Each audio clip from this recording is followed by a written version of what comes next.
நீங்கள் பார்த்துக் கொண்டிருப்பது 24 நியூஸ் தமிழ். குன்னூர் உளிக்கல் பேரூராட்சி கூட்டத்தில் 8 மணி நேரம் அதிகாரியை சிறைப்பிடித்த கவுன்சிலர்கள், பத்திரமாக அதிகாரியை மீட்டு வீட்டுக்கு அனுப்பிய காவல்துறையினர்.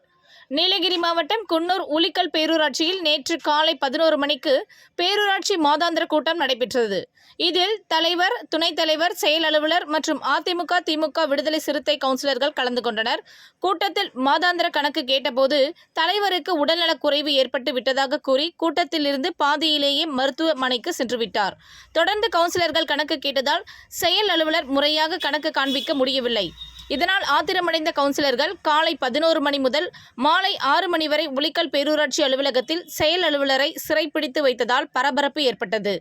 தொடர்ந்து மாலையில் அலுவலகத்திற்குள் சென்ற காவல்துறையினர் 6 மணிக்கு மேல் அரசு அலுவலகத்தில் போராட்டம் நடத்துவதோ அல்லது அரசு ஊழியர்களை சிறைப்பிடித்து வைப்பதோ கூடாது என கவுன்சிலர்களிடம் பேச்சுவார்த்தை நடத்தி அனைவரையும் பேரூராட்சி அலுவலகத்தில் இருந்து வெளியேற்றி செயல் அலுவலரையும் பத்திரமாக விடுவித்து வீட்டுக்கு அனுப்பி வைத்தனர்.